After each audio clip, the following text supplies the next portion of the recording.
Hey guys, tonight we begin with a thought you probably never considered: how the people of the Middle Ages slept. So dim the lights, get comfy, and drift into a world where bedtime looked nothing like yours. In our modern world, we assume 8 hours, big bed, pillows, maybe a tablet or a phone close by. But medieval folks, their nights were stranger. Their sleep habits reveal a side of the past that's quiet, odd, and deeply human. Because if you slept weirdly for centuries, maybe you wouldn't last a minute doing it the normal way either. Let's start by imagining you live in the 14th century. Candles flicker, moonlight seeps in through small windows. Your room is cold, your mattress is straw or wool or maybe feathers if you're lucky. And you share the bed with family, servants, or strangers. The concept of private sleep wasn't really a luxury. It was barely a concept at all. You lie down when dusk falls, maybe around 8 or 9 p.m. if you're wealthy. Later if you're not, you pull a few blankets around you, hoping the fire holds long enough to ward off the damp. Then you drift into what we'd call the first sleep. According to some sources, many medieval people slept for a few hours, then awoke naturally, stayed awake for a while, then went back to sleep. This pattern is often called biphasic, or segmented sleep. First sleep, wakefulness. Second sleep. In that awake window, you might do chores, pray, talk, maybe even, well, other things. The sick or worried might wander, talk, reflect. In the dark hours, you were technically between sleeps. So your night might look like this: bed at 9, wake at 11, stay up until 1 or 2 a.m., then bed again until dawn. That's weird to us, but to them, it was normal. The idea of going to sleep and staying asleep until morning, that became the standard only after artificial lighting, industrialization, and electric lights changed everything. You might ask, why did this happen? Well, when light is minimal, when your day ends with sunset, and your night starts with darkness, your body, your routines, your rhythms align differently. The dark encourages rest, then a wakeful window, then rest again. Monks, for example, slept early, woke for vigils at around 2 a.m., then returned to bed until the morning prayer. Now let's float over to another quirky detail: beds themselves. If you were rich, you had a tall wooden bed, several mattresses, sheets, pillows, coverlets, maybe canopies. If you were poor, you had straw on the floor, blankets if you were lucky, maybe nothing if you were less lucky, and you didn't necessarily sleep alone. Family, servants, guests might all share the same bed. Privacy was different. Moving around in the bed, not great. Everyone had their side, their order. Girls on one side, close to the wall. Boys in age order. Guests on the outside. And what about the in-between wiggles of this sleep rhythm? That middle wakeful period. People used it. They lit rushlights, waxed rushes. They chatted. They worked by moonlight. They prayed. It was that space between rest and rest again. So you, modern sleeper, might see this and think, that's awful. I'd wake up, check my phone, then toss and turn. But to them, waking in the night was expected. Not a failure. Just part of the rhythm. And even the beds, the mattresses, the co-sleeping, the straw, the feather pillows, all of it shaped how they rested. Let's glide now into the habits of nobles versus peasants, the rituals of bedtime, and how culture, faith, and social class shaped who slept how. So, let's float deeper into the candlelit halls of the Middle Ages, where even falling asleep was a matter of status. If you were rich, bedtime was ceremony, a whole production. Servants prepared your chamber, warmed your linens, fluffed your feather mattress, which, by the way, was considered a luxury softer than sin itself. You might even have a bed tester, someone who literally tested your bed for comfort or safety. Because, assassination was a thing, and pillows could hide daggers. Meanwhile, peasants, their beds were closer to compost heaps. Straw stuffed into a rough linen sack called a palliasse. Over time, the straw grew damp, compacted, and, yes, occasionally full of bugs. People just replaced it when it got too unbearable, or burned it if it started moving on its own. Romantic, right? But class wasn't the only divider. Religion shaped bedtime, too. The church believed night was spiritually dangerous, darkness being the devil's favorite time slot. So, people were told to pray before sleeping, to make the sign of the cross when lying down, to whisper blessings against nightmares, which literally meant evil spirits pressing on your chest. Those nighttime terrors weren't treated as random dreams. No, they were considered demonic visits, punishments, or warnings. Waking up gasping in the dark wasn't sleep paralysis yet. It was the devil sitting on your ribs. Because of course it was. Speaking of demons, dreams themselves carried weight. Many believed dreams came from God, angels, or demons, depending on their tone. Dream books circulated, giving interpretations. A dream about teeth falling out, someone's dying. A dream about fire, passion, or destruction. A dream about food. You're probably just hungry because you skipped supper. Now, one fun twist. Some people actually shared dreams. Families would discuss what they saw at night, like it was morning news. Peasants compared visions. Nobles sent dream reports to confessors. Monks recorded dreams in journals. Sleep wasn't just rest. It was a spiritual field trip. And speaking of sharing, let's talk about shared sleeping. Today, the idea of bunking with your coworkers, boss, or in-laws sounds like torture. But in the Middle Ages, that was normal. If you were traveling, you'd stop at an inn and share a bed with total strangers. Travelers might wake up sandwiched between a merchant and a monk. If that sounds awkward, it was, but also, no one questioned it. Beds were scarce.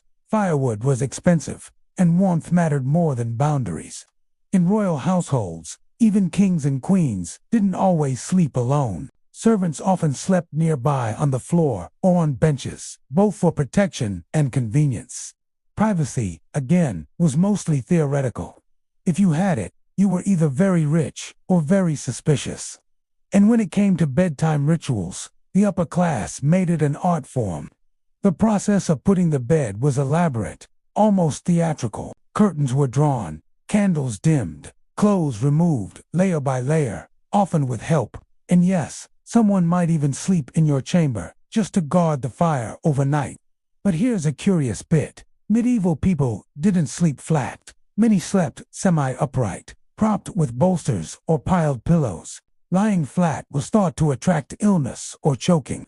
Doctors recommended sleeping slightly raised to prevent vapors from the stomach reaching the head. So they slept more like reclining loungers than spread-out dreamers. Even stranger, the headboard often faced east. Why? Because that's where the sun rose, symbolizing resurrection and renewal.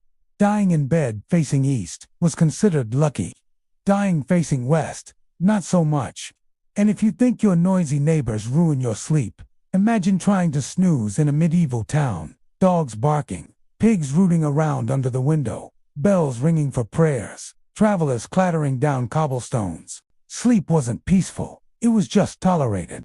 Let's drift now into how night itself looked back then, because for medieval people, the world after dark was almost another planet. So picture this. The year is somewhere around 1350. The sun has set, the candles are guttering low, and the town is slowly folding in on itself. The streets are black, the air smells like wood smoke and livestock, and the only light comes from the moon, or whatever lantern a guard is carrying while half asleep. For medieval people, night wasn't just the time you go to bed. It was a different world. There were rules, fears, and unspoken rituals. You didn't just wander out for a midnight snack, unless you wanted to be mistaken for a thief, a witch, or a ghost. Cities actually had curfews. Literally, a bell called the curfew. Bell rang every evening, usually around 8 or 9 p.m. It came from the French phrase, couvre-feu, meaning, cover your fire. When that bell rang, everyone was supposed to snuff out their hearths, douse their candles, and retreat indoors. Because open flame plus timber houses equaled, well, city barbecue. So by midnight, everything was dark, quiet, and vaguely haunted. The only people still awake were guards, night workers, or those committing various sins. And if you did hear footsteps outside after the curfew, best not to look. It was probably someone up to no good, or so people told themselves as they rolled over and pulled the blanket tighter. But here's where medieval sleep gets extra weird. They didn't actually sleep straight through the night. Modern people think of sleep as one solid chunk, 8 hours, give or take. But in the Middle Ages, it was common to have 2 sleeps. The first was called the first sleep or dead sleep. People would go to bed not long after sunset, sleep for about 4 hours, then wake up. Around midnight or 1 a.m., they'd just get up naturally, sit by the fire, pray, talk, maybe even visit the neighbors. This period between sleeps was sometimes called the watch. It was a time for quiet reflection or mischief, depending on who you were. Some people read or wrote if they were literate. Others tended to livestock, checked on babies, or, let's be honest, did other couple-related things. Doctors of the time even advised it, saying the period after first sleep was the ideal time for intimacy, because nothing says romance like waking up at 1 a.m. in a freezing cottage. After an hour or 2 of this half-awake limbo, people would go back to bed for their second sleep. This second phase was lighter, full of dreams and spiritual imaginings. Many medieval texts reference it casually, as if everyone knew. One 15th century diary mentions, "After my first sleep, I rose and said my prayers." Another notes that at the wakening hour, people often heard noises they thought were spirits. This idea of segmented sleep didn't vanish until the industrial age, when artificial light stretched the day and compressed the night. Once we could keep working past sunset, nobody had time for midnight prayers or quiet reflection, and first sleep faded into history. Now, if you're thinking, wait, people just wandered around at 1 a.m. like it was normal. Yes, they did. And that's where the real medieval nightlife came in. Bakers would start kneading dough for the morning bread. Monks rose for matins, one of the night prayers. Watchmen patrolled. And in cities, a few sketchier types took advantage of the dark to move about unseen. It was a world half asleep, half awake, full of whispers, flickering lamps, and the distant sound of church bells marking the passing hours. And if you've ever woken up at 2 a.m. for no reason and stared at the ceiling, wondering what's wrong with you, congratulations, you're just sleeping like a 14th century peasant. Let's drift now toward another layer of the night, how superstitions and health advice shaped the way people tried to fall asleep. Because, of course, medieval medicine had opinions on everything, including how you should lie down to dream. So you've put out the fire, said your prayers, and crawled into bed. But wait, not just any bed. In the Middle Ages, how you slept wasn't just about comfort, it was about status, superstition, and survival. Let's start with the bed itself. A medieval bed could be anything from a pile of straw stuffed into a rough sack, all the way to an enormous, canopied structure carved from oak and draped in heavy velvet. Peasants slept on mattresses called pallets, basically cloth bags filled with hay or reeds. If you were lucky, you might get wool. If you were really lucky, feathers. But even then, that feather bed was likely shared with your spouse, your children, and occasionally, the family pig, because warmth was a group activity. Meanwhile, the rich turned sleep into theater. Noble beds were absurdly ornate. Some were raised on platforms, so high they needed steps to climb into. They were covered with hangings and curtains, both for privacy and to trap warmth. Think of it as the medieval version of a heated blanket. If your heated blanket was made of 10 yards of embroidered silk and cost more than your servant's lifetime wages. And speaking of servants, yes, they often slept in the same room. Not on the fancy bed, obviously, but maybe on a bench, a stool, or right on the floor. The medieval idea of privacy was very different from ours. Sleeping alone wasn't just rare, it was sometimes seen as unsafe or even unhealthy. Too much solitude was suspicious. People genuinely believed that being alone at night made you vulnerable to evil spirits, bad dreams, or, worse, your own thoughts.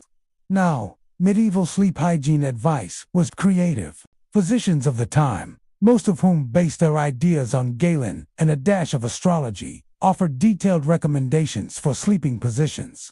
The church even had opinions on it, because of course they did. The most popular medical text of the era, The regimen sanitatis learnatanum suggested that one should first lie on the right side after eating, to let the stomach settle, and then turn onto the left to distribute the humors. Lying on your back was discouraged, since it was thought to cause nightmares and invite demons to sit on your chest, which, to be fair, does sound like sleep paralysis. And sleeping on your stomach, absolutely not. Apparently, that was the lustful position, because medieval doctors saw sin in everything, even naps. If you struggled with insomnia, remedies ranged from mildly weird to downright concerning. You might be told to rub your feet with vinegar and rose oil, or to sniff lettuce juice before bed. Some people hung herbs like lavender, chamomile, or rue above their pillows. Others went straight for the magical route, tucking charms, relics, or bits of parchment inscribed with prayers under their mattress. There's even a record of people sleeping with pieces of iron nearby, because iron supposedly scared off fairies. And then, there were the dietary tips. A light supper was encouraged, preferably broth, bread, or boiled vegetables. No garlic or onions, those were too hot for peaceful dreams.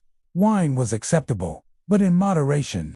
Too much and you'd risk what medieval doctors poetically called vapors of melancholy, which I'm guessing means hangovers and regret. But perhaps the strangest bit of advice was about what to think before bed. Medieval thinkers truly believed your dreams could be influenced by your final thoughts. So, if you went to sleep angry, lustful, or guilty, your dreams would reflect that, sometimes even seen as messages from God or the devil. To avoid this, people were advised to pray, meditate, or, if you were extra pious, picture the Virgin Mary as you drifted off, a sort of 14th century mindfulness exercise. Still, not everyone could manage such peace. Cities were noisy, dogs barked, drunkards sang, and church bells chimed through the night. There were no earplugs, just a hope that exhaustion would eventually win. And when you did finally fall asleep, it wasn't a blissful, undisturbed rest we imagine. Between the hard mattresses, shared space, and the occasional rat running across your feet, sleep was a delicate art form. But somehow, people managed. Let's wander now, softly, into the next layer of the night, where sleep wasn't just biological, but spiritual. Because for medieval people, the boundary between dreams and the divine was surprisingly thin. Sleep, in the Middle Ages, wasn't just rest, it was a nightly journey. People truly believed that when you closed your eyes, your soul wandered. Not metaphorically, literally. Your spirit could drift off, visit holy places, glimpse the afterlife, or, if things went wrong, bump into demons. So yes, sleeping came with a spiritual disclaimer. Dreams were treated like messages, sometimes divine, sometimes diabolical, always meaningful. Medieval dream books were wildly popular, filled with interpretations that ranged from poetic to paranoid. Dream of water, that might mean a coming blessing. Dream of fire, trouble. Dream of a cow, prosperity, unless it was a black cow, in which case, despair. It's like a medieval version of a horoscope, except everyone took it way too seriously. Even scholars got in on the dream obsession.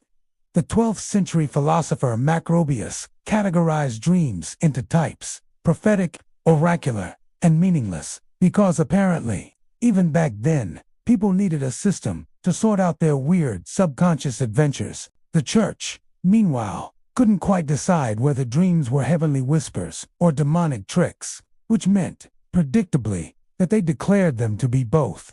For ordinary people, though, dreams were just part of life's strange texture. They might dream of saints or dead relatives giving advice, and if the advice turned out to be good, that was proof it came from heaven. If it was bad, well, then clearly it came from the other side. It was a win-win, or lose-lose, depending on how you look at it. But not every night brought mystic visions. Sometimes, you just got haunted by reality.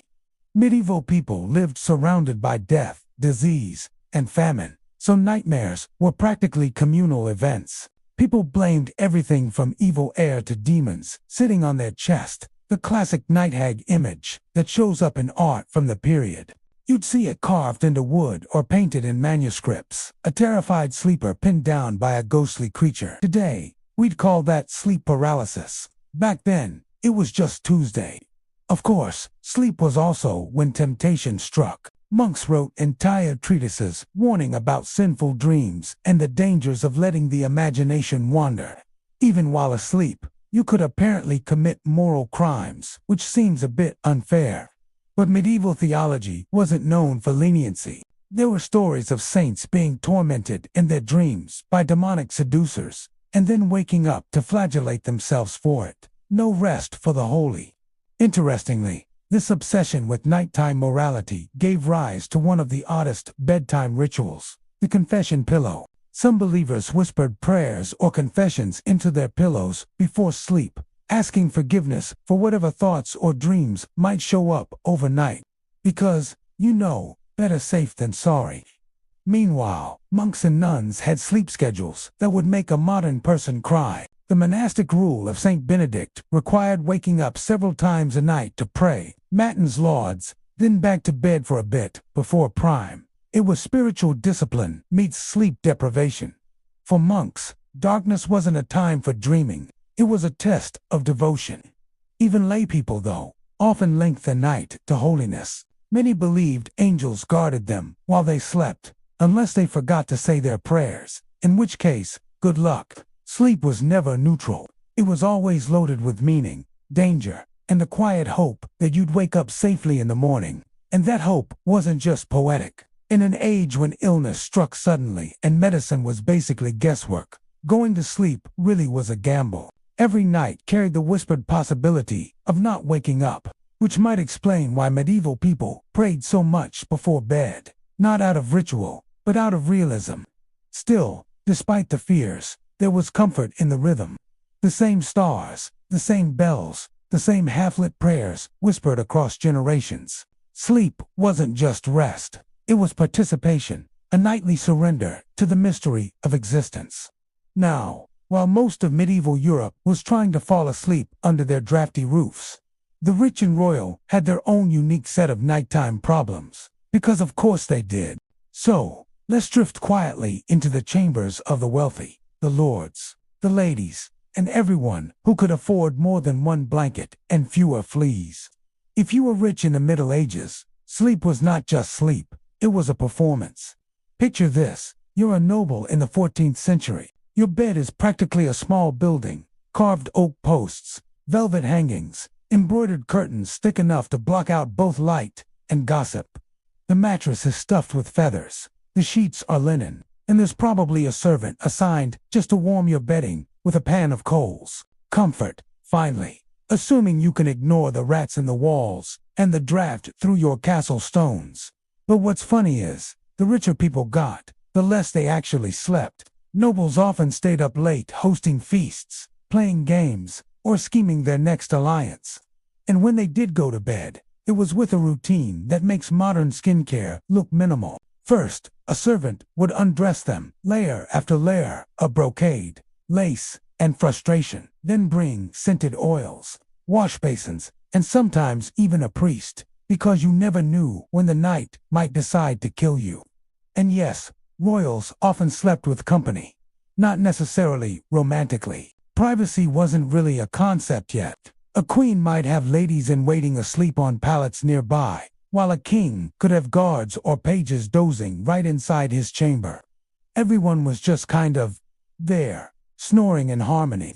King Henry VIII, for example, was famously paranoid about being assassinated in his sleep. He had servants rotate through the night to guard him, and he kept a special dagger by the bed, just in case his dreams decided to get too realistic. Meanwhile, Louis XIV of France would later elevate bedtime into the courtly ritual, known as the coucher, where courtiers literally attended his going-to-sleep ceremony. Imagine a crowd watching you yawn and fluff your pillow.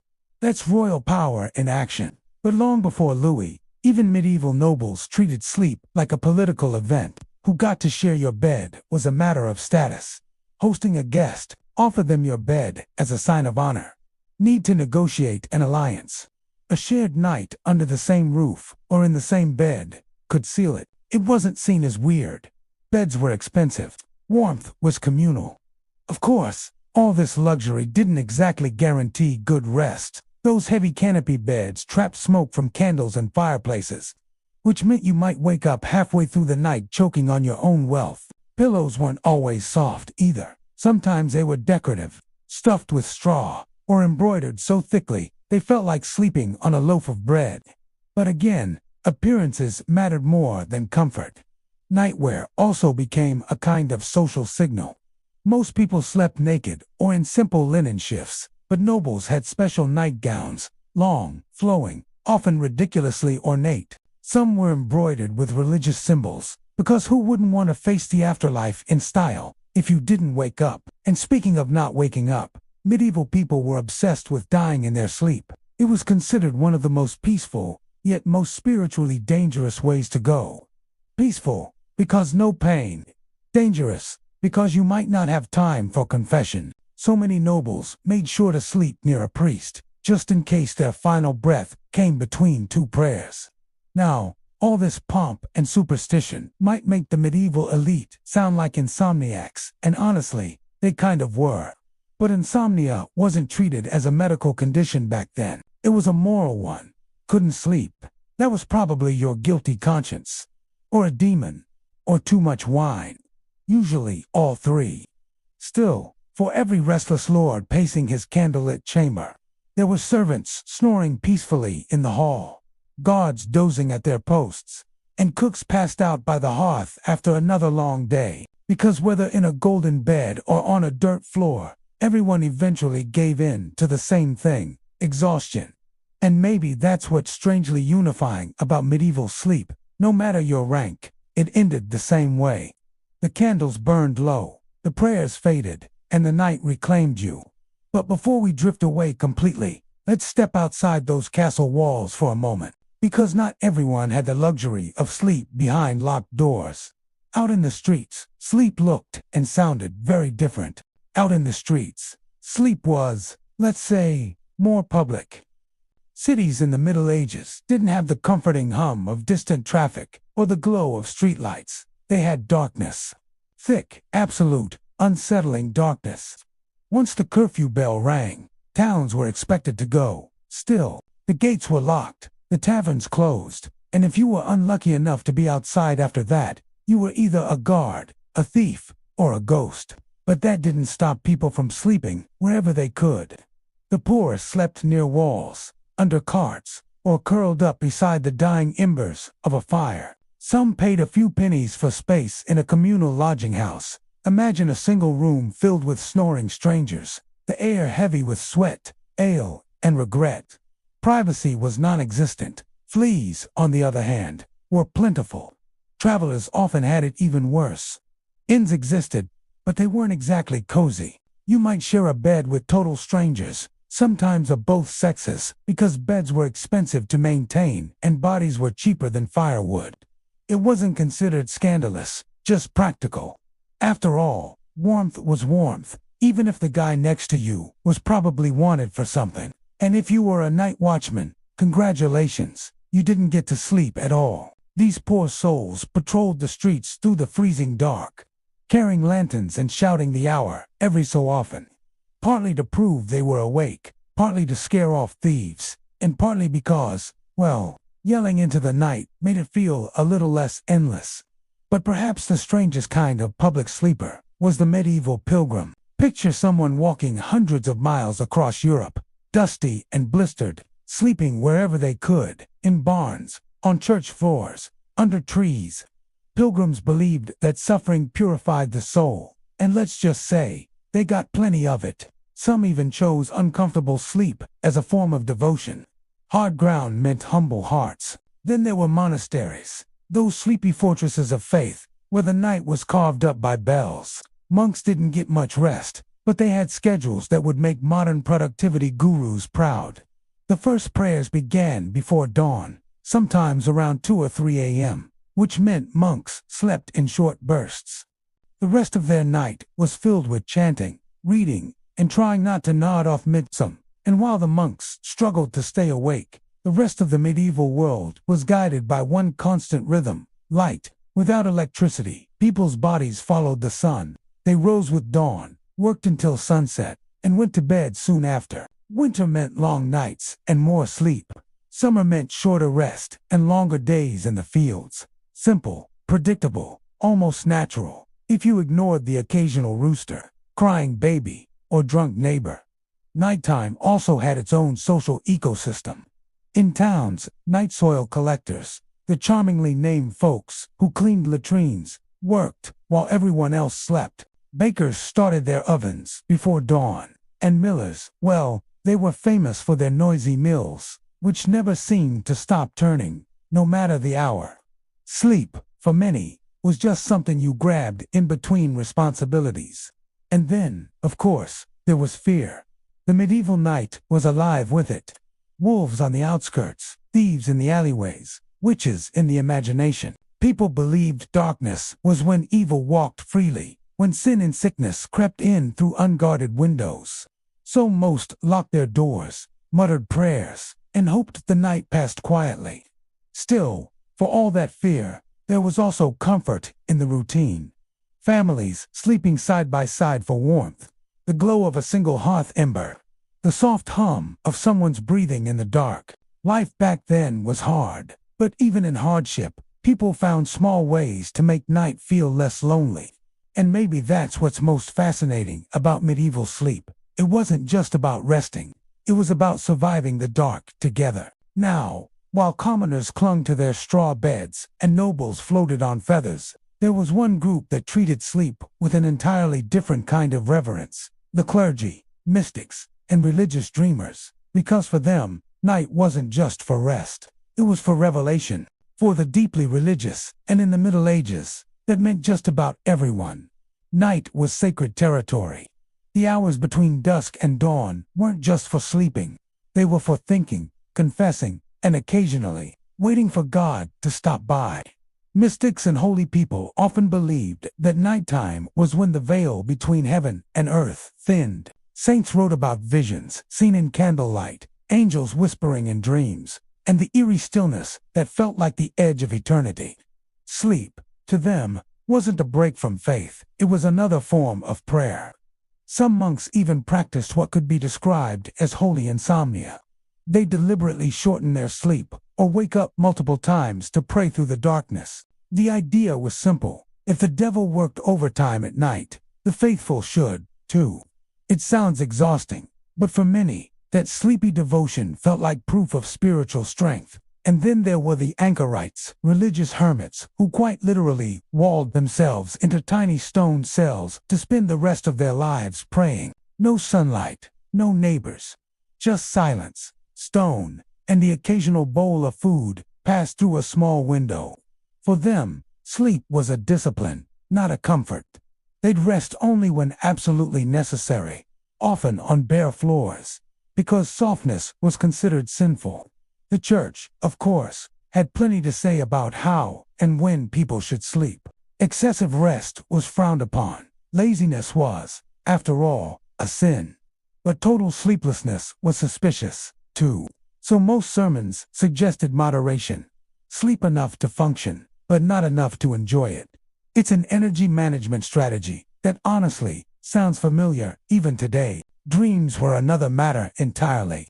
Medieval people believed dreams could come from three sources: God, the devil, or bad digestion. Sometimes it was hard to tell which was which. A strange vision of angels might be divine, or it might just mean you ate too much cheese. Priests and scholars debated the meaning of dreams endlessly. Were they messages, temptations, or just mental nonsense? Some people kept dream journals to track patterns. Others sought out holy men to interpret them. And occasionally, a dream could even change history. Take, for example, the story of Constantine the Great, long before the medieval period. Yes, but still a favorite bedtime tale. He dreamed of a shining cross and the words "by this sign, conquer." The next day, he painted the symbol on his soldiers' shields and won a decisive battle. The church later used that dream as proof that God communicated through sleep. No pressure, right? But not all dreams were so uplifting. Nightmares were seen as spiritual attacks, demons pressing on the chest, stealing breath, or whispering sins into your ear. The infamous night hag legend probably started this way: a demonic creature that sat on your chest while you slept. Today, we'd call it sleep paralysis. Back then, they called a priest. To ward off such terrors, people slept with protective charms, crosses, relics, or even herbs tucked under the pillow. Lavender and rosemary weren't just for cooking. They were nighttime armor. And if you were really devout, you might recite a quick blessing before bed. A prayer to keep your soul safe, should you not wake up in the morning. Because that was another reality of medieval sleep. There was no guarantee you'd see the sunrise. Disease, fire, raids, or just a poorly ventilated room could end things quietly in the dark. So every night was, in a way, a leap of faith. Still, there's something hauntingly peaceful about it all. The candle gutters out. The prayers fade. Somewhere, in a stone monastery, a bell tolls for the next vigil. And across the fields and villages, thousands of people drift into sleep, all believing, in their own ways, that the night had meaning. And while the faithful were chasing visions and blessings, the rest of the world, especially the wealthy, were discovering that sleep wasn't just about comfort or prayer anymore. It was about presentation. Because even in bed, status mattered. If you were rich in the Middle Ages, your bed wasn't just where you slept. It was your statement piece. Think of it as the medieval version of a luxury car. Big, expensive, and meant to be seen. Nobles and royals slept in massive canopy beds, carved from oak or walnut, draped in heavy velvet, and stuffed with so many feather pillows that sitting upright was a minor workout. The curtains weren't just for style. They trapped warmth in those drafty stone rooms and, conveniently, kept servants from staring at you while you snored. Privacy was a luxury, after all. In castles and manors, bedchambers often doubled as public spaces. Guests might be entertained in the same room where their host slept. There were etiquette rules about it. You could sit on the edge of the bed if invited, but never touch the pillows. That was a level of intimacy reserved for family or scandal. And speaking of scandal, medieval gossip had a way of sneaking into bedrooms. Courtiers whispered about who slept where and with whom. Marriages were political, but sleep was personal, and sometimes the two collided. Kings and queens shared chambers not out of affection but obligation. Meanwhile, each might have a private room elsewhere for strategic naps. The size of your bed said everything about your social standing. A peasant might share a straw mattress with an entire family, kids, spouse, and maybe the occasional chicken for warmth. But a noble's bed could be so large that attendants had to climb on it to change the sheets. And they did, daily. If you were truly elite, linen was a status symbol, and clean linen, even more so. Some nobles even traveled with their beds, literally. They'd pack the wooden frame, the curtains, and the feather mattress onto wagons and rebuild it wherever they stayed. Because why risk sleeping like a commoner just because you're on campaign? If you were a medieval aristocrat, the one thing you couldn't leave behind was comfort, or the illusion of it. And of course, the sleeping arrangements of royals were a spectacle of their own. Take the French kings, for instance. The lever and coucher, the royal waking and sleeping ceremonies, were public events. Courtiers would gather in the king's chamber to watch him go to bed and, yes, to watch him wake up. It wasn't weird back then. It was politics. If you were lucky enough to attend, you might get the honor of handing the king his nightshirt or drawing the bed curtains. These acts were considered symbols of favor and trust. Imagine that your entire career, depending on how gracefully you helped someone prepare for sleep. Even the royal beds themselves were political. They were often embroidered with family crests, religious symbols, and mottos, like Dior et mon droit, God and my right. The message was clear. Even in dreams, the king ruled by divine authority. But of course, no one really believed royals slept all that soundly. Power came with paranoia. Assassinations happened in bed more often than anywhere else. That's why so many monarchs surrounded themselves with guards, locked doors, and hidden chambers. Henry VIII, for instance, had a complex network of attendants who guarded him day and night, though his biggest enemy might have been his own snoring. There's something oddly relatable in all that excess. Whether you were a king or a servant, bedtime was a kind of escape, a chance to forget politics, plague, or peasant uprisings for a few hours. But it also showed, in the quietest way, who held power. Because in the Middle Ages, even unconsciousness was a hierarchy. Who got the feather bed? Who got the straw mat? Who slept by the fire? And who slept outside? It all said something. And as the centuries rolled on, that divide only grew sharper. Sleep wasn't just a human need anymore. It became a social signal, a mirror of everything the medieval world stood for: faith, fear, and the eternal need to prove your place in it. But as the medieval world edged toward dawn, both literally and historically, people's relationship with the night began to change. Slowly, the darkness stopped being something sacred or dangerous, and started becoming simply time. By the late Middle Ages, sleep itself was starting to modernize, quietly, slowly, and without much ceremony. The rhythm of the night was still divided into two sleeps for many, but life was changing. Cities were growing, candles were cheaper, and people were staying up later. The dark wasn't quite as dark anymore. Artificial light changed everything. When you can stretch the evening with a candle or an oil lamp, the old rhythm of first and second sleep starts to fade. People began pushing bedtime later and waking closer to sunrise, the first tiny step toward our modern, bleary-eyed mornings. But even as sleep habits shifted, medieval people still carried a strange reverence for the night. Darkness had always been its own kind of territory, ruled not by kings or bishops, but by dreams, omens, and things that didn't fit neatly into daylight logic. Dreams, especially, held power. To a medieval mind, dreams weren't random brain static. They were messages, sometimes from God, sometimes from demons, sometimes from your digestion. Scholars debated it for centuries. Was your dream of flying divine inspiration, or just too much cheese before bed? Hard to say. Monks kept dream journals, nobles consulted interpreters, and peasants shared their dreams by the fire. There were manuals, two literal dream dictionaries. If you dreamt of water, it might mean change. If you dreamt of animals, it could mean lust, envy, or just an upcoming harvest. The line between psychology and prophecy was non-existent. Even saints weren't exempt. Hagiographies, the biographies of saints, are filled with vivid dream accounts. St. Francis of Assisi saw visions while half asleep. Joan of Arc famously claimed to hear voices in her dreams, guiding her toward destiny. In an age when sleep was holy, dreams were divine conversation. But not all nighttime visitors were so comforting. Nightmares were a genuine fear, often attributed to supernatural causes. The night hag, a demonic figure said to sit on your chest and suffocate you, appears again and again in medieval folklore. Today, we call it sleep paralysis. Back then, it was proof that evil had crept into your bed. People took precautions: holy water by the bedside, prayers before sleep, charms made from herbs or bones tucked under pillows. Even the way people slept, upright, slightly propped, was thought to protect against evil spirits. Because lying flat, they believed, was for the dead. And of course, the church had opinions about all of it. Too much sleep was a sin of sloth.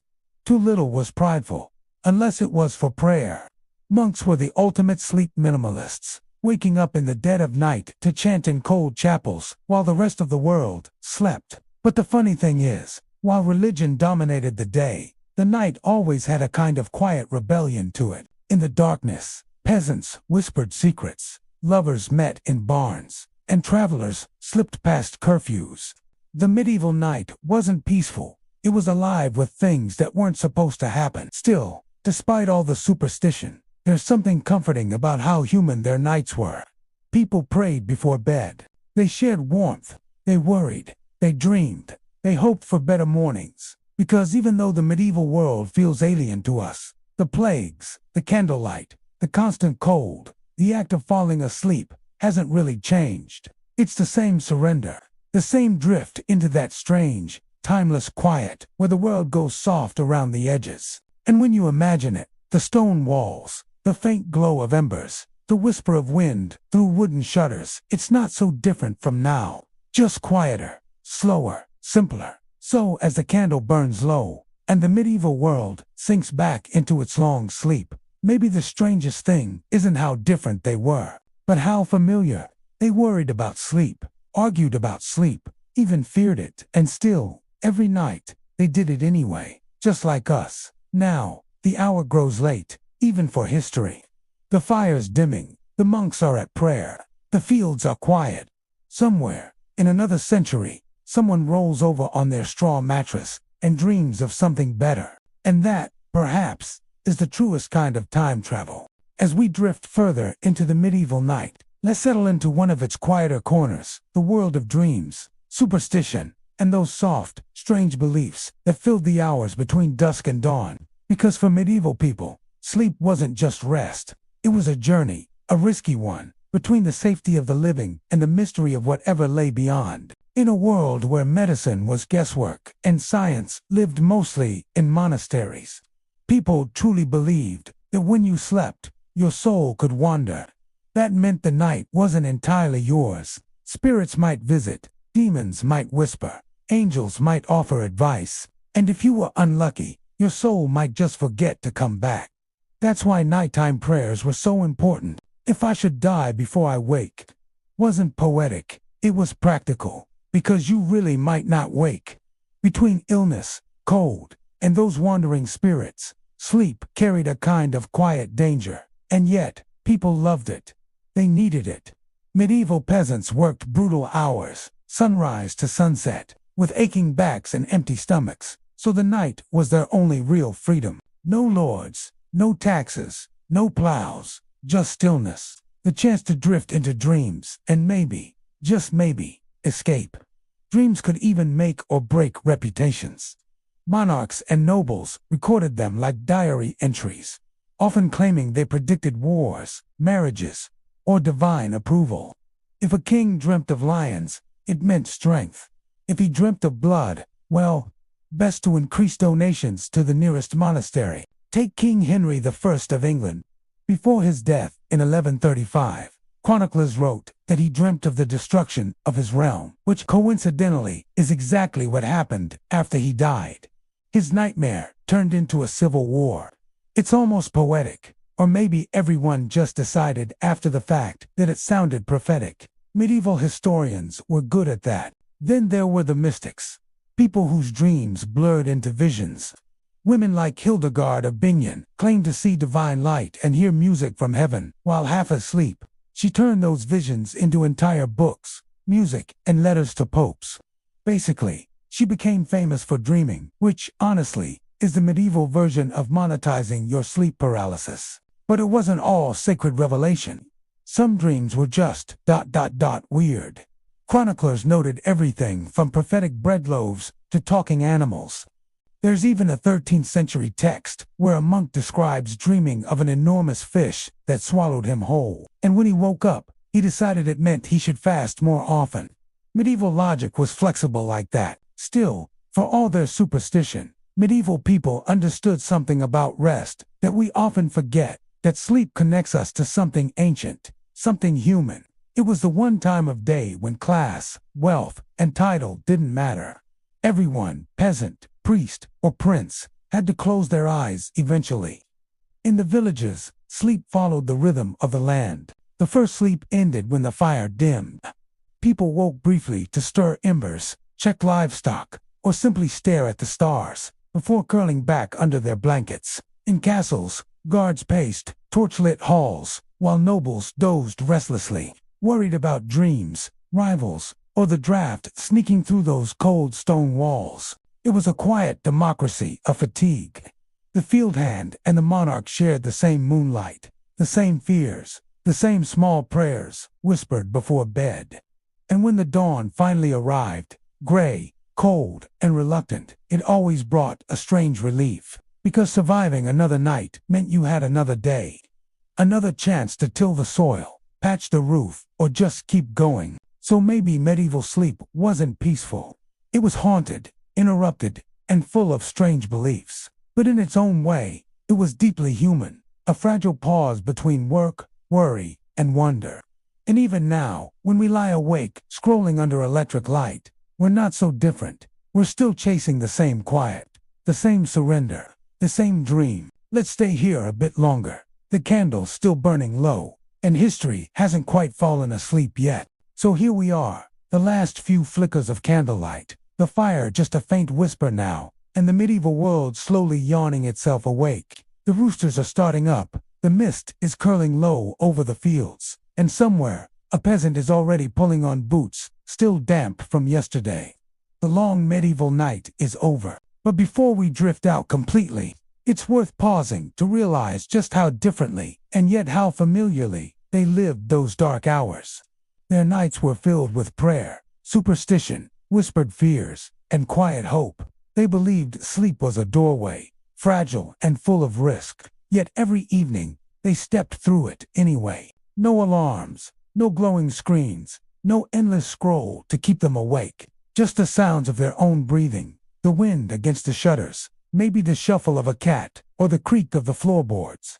There was a kind of intimacy in the medieval night that we've mostly lost. People slept closer, families in the same bed, servants on rush mats beside their masters, travelers huddled near strangers at inns. Warmth was shared, not taken for granted. Privacy was rare, but connection was constant. And when they woke, somewhere between that first sleep and the second, it wasn't always to toil or worry. Sometimes they prayed. Sometimes they made love. Sometimes they simply sat by the fire and thought. Those hours in the dark were quiet, unmeasured, and oddly gentle. Even kings had to surrender to it. Even saints needed rest. Even soldiers and sinners, who'd spent their days spilling blood or seeking forgiveness, found themselves equalized by exhaustion. It's strange to think that in those same quiet hours, entire empires shifted. Letters sealed by candlelight decided wars. Lovers made promises that would start dynasties. And peasants, half asleep beside their hearths, dreamed of better harvests and gentler winters. Sleep was survival, but it was also rebellion, a small, nightly refusal against the weight of hunger, the cruelty of hierarchy, and the uncertainty of life itself. You could lose your land, your freedom, your faith, but for a few hours, under the same indifferent stars, you could still have rest. And that's maybe the most human thing about them. They didn't have comfort. They didn't have medicine. They didn't have noise machines or blackout curtains. But they had sleep, shared, imperfect, sometimes sacred, sometimes stolen. So, as the medieval dawn breaks and the bells begin to ring across distant stone towers, imagine it, the thin blue light stretching over thatched roofs, the first smoke rising from chimneys, and tired faces stirring from their dreams. Some are heading to the fields, others to prayer. The nobles will call for warm wine, the monks will chant their morning psalms. The world will begin again, slow, uneven, but alive. And somewhere, in that cold, beautiful stillness between night and day, you realize that not much has changed. We still wrestle with our thoughts in the dark. We still chase rest. We still hope that sleep will fix something we can't fix while awake.